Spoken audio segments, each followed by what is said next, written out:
So from a Social Security perspective, now I want to change your mind a little bit about Social Security. There's two elephants in the room. Number one, will Social Security be around for me to collect? Get that question asked all the time. The other one is, I want you to change your thinking to thinking long term, and we'll go over that. So will Social Security be around? Yes, the program's antiquated. It's not performing the way it was originally intended to perform. Now there's 2.8 workers for every one beneficiary, and you can see that that's down from 1960 from 5.1. It's expected to be 2.21 by 2035. So having said that, Social Security has an excess right now of $2.8 trillion. That $2.8 trillion will be spent down through 2034. Everything will be the same going to 2034. At that point, that 2.8 is going to be gone, and there will be enough money coming in to pay people that are eligible for benefits at a rate of 75 to 79%. So as it stands now, that's where it's at. Will it go broke? No, it won't go broke. Will it be in a different format? Yes, it will be in a different format. Some of the potential changes that you've probably read in the paper or heard people in Congress talking about. They might raise the full retirement age from 67 to 70. They may make all earnings subject to Social Security. Dividends, interest, capital gains. They are talking quite heavily about means testing. If you've been at a high income level, you may or may not receive Social Security benefits.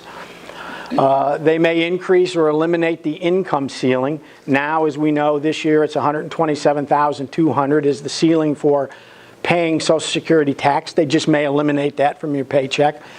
They may raise the eligibility from 62 to 64. The earliest you can claim is 62. They may bump that to 64.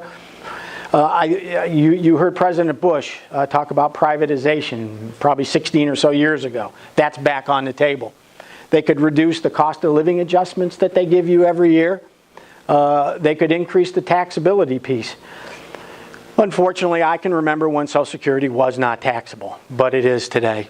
And the annual earnings test to include all income, which would be W-2 and Schedule C income. The second thing I want to do is I want you to think more long term when you're thinking of Social Security. A lot of people claim at 62, it's an emotional decision. I'm going to go get it. I've earned it. I want it. It's not going to be around. Well, fortunately, life expectancies have increased dramatically. I always say dying is cheap, living is expensive. Okay? So the number one financial fear of people going into retirement, it's not dying, it's I will outlive my savings. So that's why it's important that the foundation you create with Social Security for your retirement plan is done correctly. So we don't want to outlive our savings. When you're thinking long term, I think this is a pretty interesting graph. If you've reached age 65 as a married couple, you have a 72% chance that one of you will live to 85. And you have a 45% chance that one of you will live till 90. So you can see the life expectancy ages are increasing. If you're a female, you have a 53% chance to live to 85, which is a fairly high percentage.